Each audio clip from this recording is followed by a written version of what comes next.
What's up, everybody?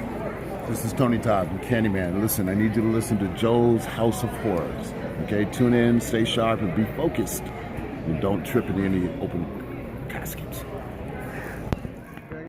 Hey guys, it's Joe. I hope everyone's doing great out there. Coming at you tonight with the Horror Year in Review. Now, if you've been subscribed to my channel for a while, you know that I like to do this video every year. It has kind of become a tradition.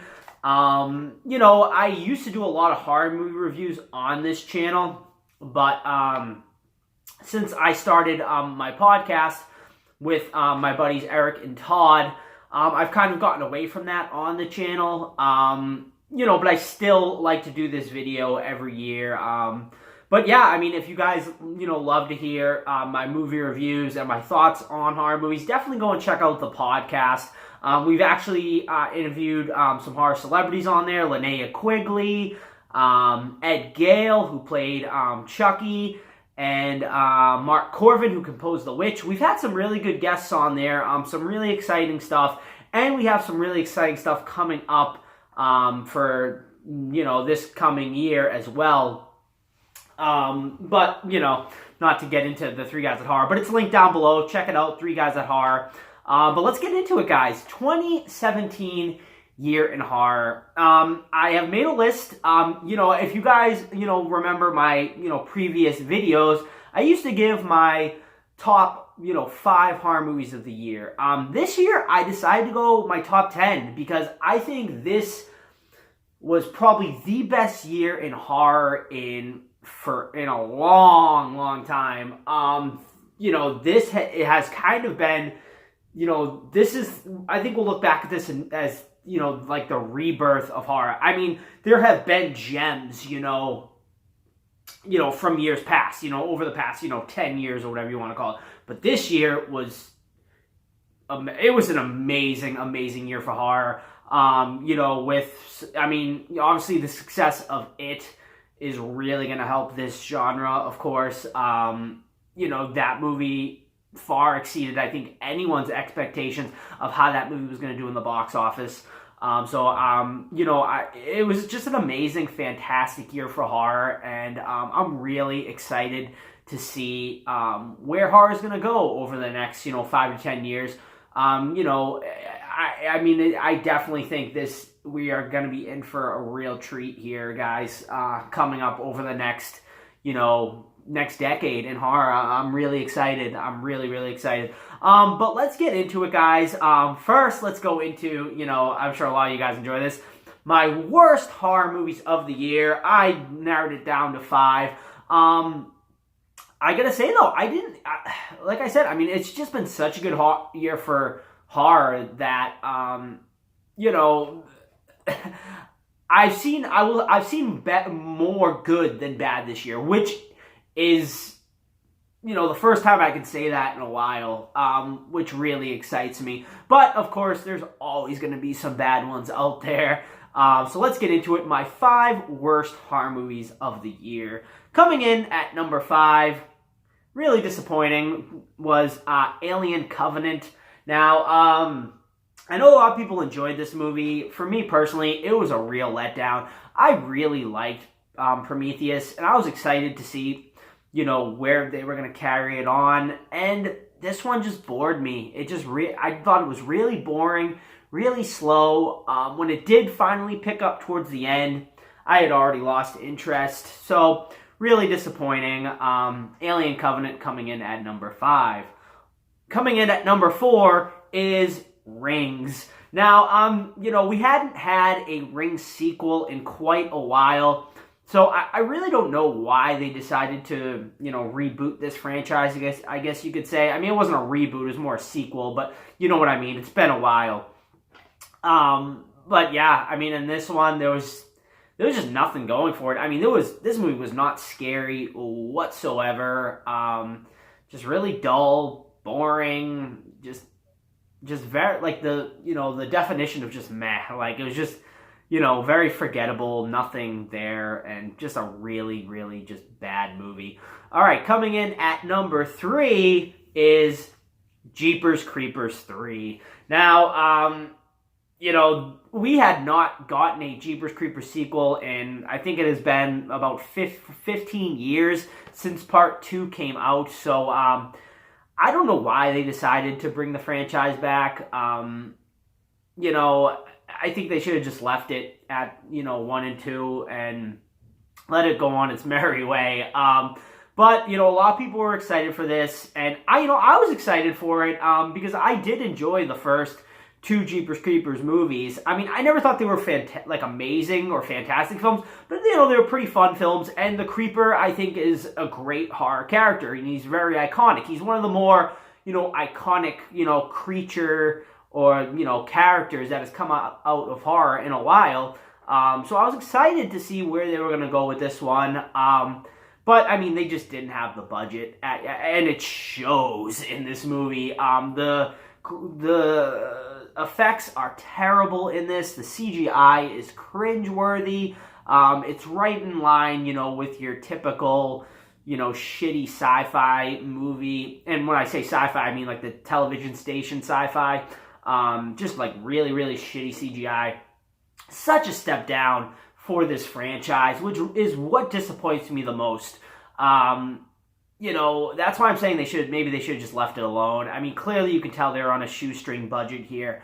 The effects, once again, are just awful. Even the props just look rather cheap. And my main complaint of this movie is that, and I'm thinking it was because they were on such a short budget, is that the majority of this movie is filmed during the daytime, which just, the Creeper is meant to, lurk around at night. And just seeing him out in the daytime, it just really doesn't build any tension, doesn't make it scary at all. And the fact, like, the truck was, like, its own character in this movie, too, I felt like was really odd, because they really didn't do that in the other movies.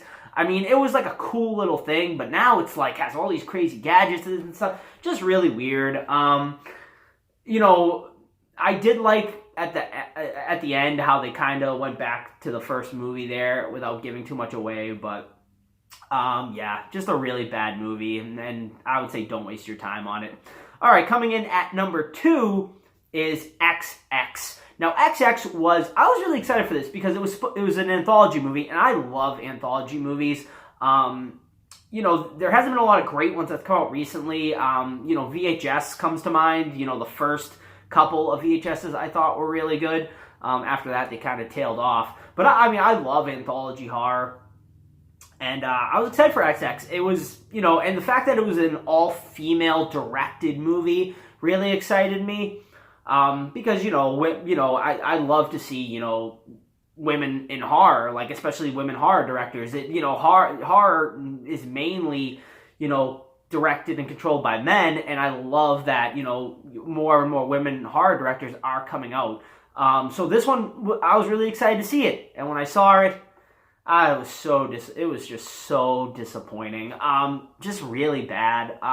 There was one decent segment, but the rest of them were just really, really just bad, and it was just overall a bad movie. I didn't have a fun time watching it at all, so really disappointing with that. And my worst horror movie of the year, guys, is The House is October Built 2. I really, really enjoyed The House is October Built. It was just such a fun movie. And I was really excited for The House is October Built 2. I actually felt The House is October Built was kind of an underrated one. I know a lot of people didn't like it, but I'm a sucker for found footage, as most of you guys know. So I was really excited to see where The House is October Built 2 was going to go. Unfortunately, the story was just so bad, and the story ruined what made the first movie good without giving too much away here. I haven't seen too many movies where the sequel can take the first movie and make it worse. So when you go back and watch that first movie now, you think about that second movie and you're like, well, that sucks. As a standalone movie, I still enjoy The House October Built Part 1. But Part 2 just made Part 1 worse. And they really didn't bring much new to the table for like the first hour of Part 2. It's almost like a carbon copy, of Part 1.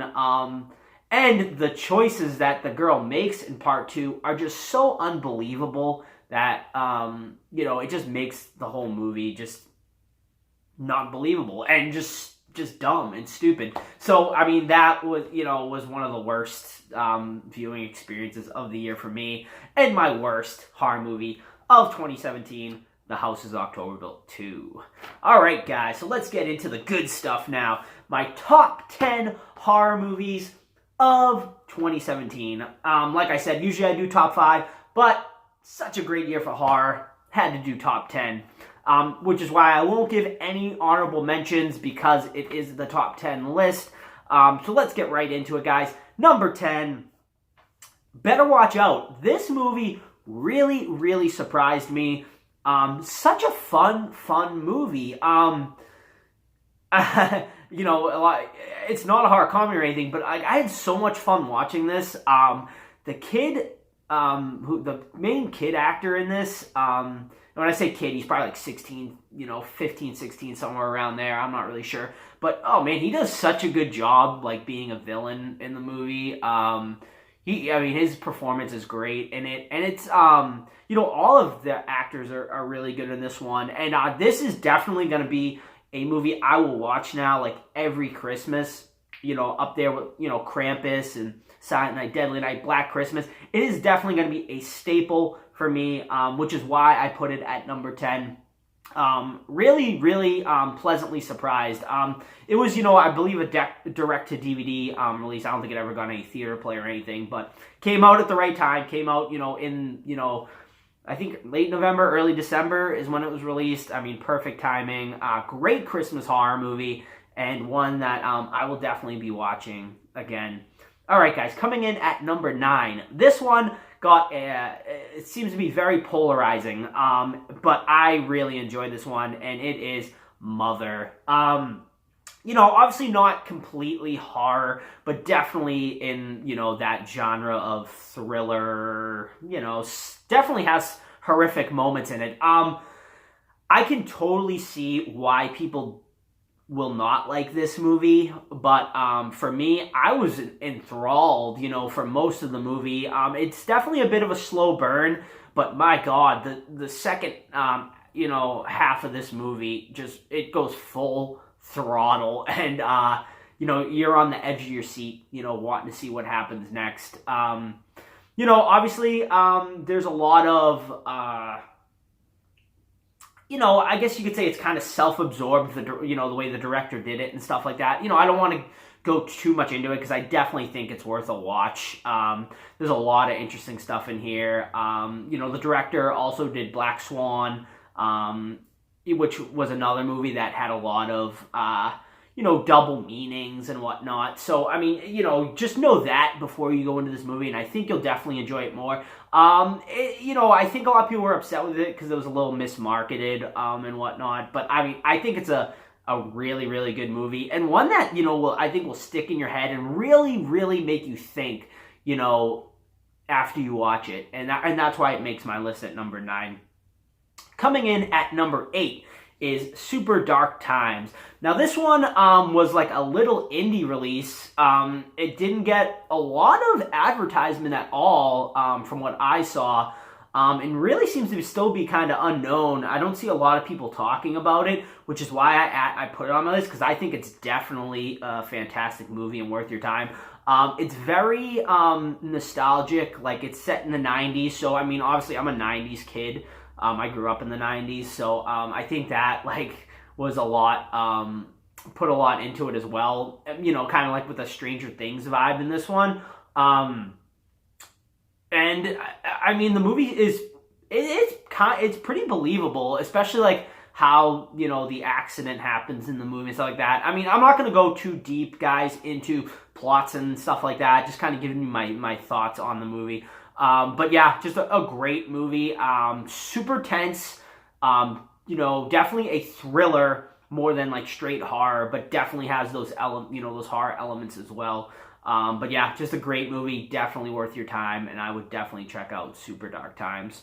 All right, guys, coming in at number 7 is A Dark Song. Now, A Dark Song was released on Netflix, I think within the last couple of months. So you can check it out through there for those of you with Netflix. But this one really, really surprised me. Once again, a slow burn. And another movie, once again, I could see why people maybe won't like it because a lot of people aren't into the slow burns. I do, as long as they pay off, you know. A slow burn movie has to pay off or it's just not going to work. And this movie does it really, really well. God, it's just so well done. I mean, the whole movie is just two actors, and God, they bounce off each other so well, and just, you know, you have that feeling of claustrophobia because they are both sealed in this house, and another movie that just, you know, can builds that tension, and you're just waiting for it to just blow up. And I mean, this movie just captured it so well, and it's a movie, you know, it gets a little wild towards the end, which is why it's not higher on my list, because I mean, honestly, like it could have been like in my top 3, honestly, if it didn't get a little wacky towards the end. But it's just still a fantastic film and one of my favorite horror movies of the year. All right, coming in at number 6, guys, is The Killing of a Sacred Deer. Now, this one I just saw like last week. It was just released recently, a little indie feature, but with 2 huge leads. You got Nicole Kidman and Colin Farrell in this one, and also stars Alicia Silverstone. Not really stars her, she's kind of more of a cameo, but I mean, Colin Farrell and Nicole Kidman are your 2 leads in this one. And the boy, and I gotta say, that kid is a great actor, and I think he's gonna go some places for those of you that have seen it. For those that haven't, great movie, definitely worth your time. Another slow burn. I gotta say, all these bottom ones are kind of slow burns, and then we kind of ramp it up here towards the end. But God, this one reminded me so much of Stanley Kubrick. I can't remember the director right now who did this one, and I do apologize for that. But this movie was just so Kubrick-esque to me. It felt like, you know, Kubrick was directing it. It just had that feeling. The performances are just so nuanced, but it's intentional, and it works so well. The whole movie has that feeling of just depression and darkness and dread, and it just works so well. And the score is phenomenal in this movie. I really hope it gets released on vinyl, because I'm a horror vinyl collector, and I would love to own this score on vinyl. It's one of the best horror scores I've heard in a long time. It's iconic to me. And very, very memorable, and it's it's almost its own character in this movie, I think, kind of like how The Witch was. And it's just a really, really good movie, and I hope a lot of it seems to be getting some traction now. I'm seeing online, so I hope more and more people check it out. All right, guys, now let's get into it. My top 5 horror movies of 2017. Coming in at number 5 is Split. Okay, so, you know, I got to admit, I was off the M. Night Shyamalan train after his last few movies. I know a lot of people liked The Visit. I wasn't one of them. I thought it was, I thought the first half was really good, and it completely squandered it with the second half. That just ruined the movie for me. I did think the twist was cool, but there was just so many odd choices with weird comedic moments that just didn't fit to me in the movie. But I mean, I don't know why I'm talking. I mean, this is not a Visit review. I'm sorry. But so I mean, this, and you know, I was just off the Shyamalan train. I did not think he had made really a good horror movie since probably Signs, which I enjoyed, but I hadn't enjoyed The Visit. I didn't enjoy Lady in the Water. I didn't enjoy The Village, and yeah, it just seemed like Shyamalan just couldn't make another good horror movie until Split, and Split was a pleasant surprise. I would call this one for sure Shyamalan's comeback. I'm excited to see what he does next. I know he's going to be doing the Unbreakable sequel, which you kind of find out about at the end of this movie.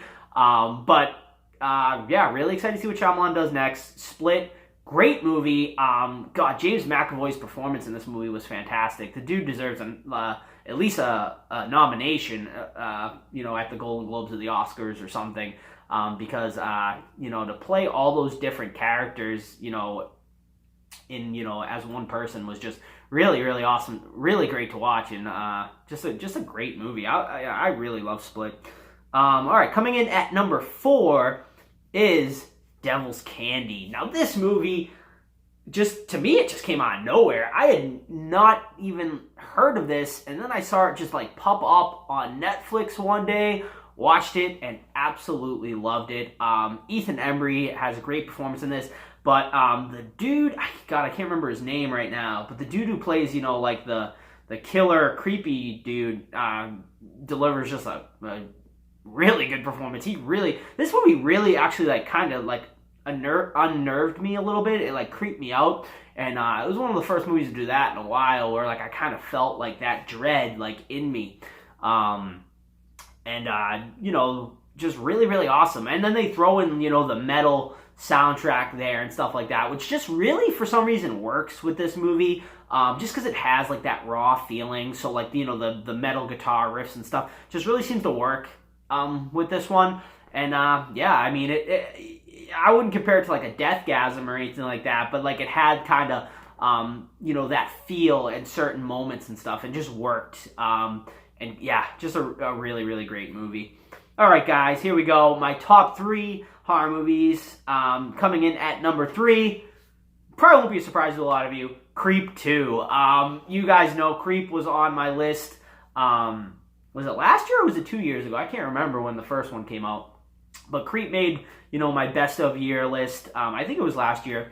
And I had high hopes for Creep 2 because I loved Creep so much. And it lived up to the expectations and maybe more. I think it's equally as good as the first Creep. Mark Duplass does it again. I am so excited to see where they take part 3. And I believe they're stopping at part 3. I believe it is just going to be a trilogy. But yeah, Duplass does it again.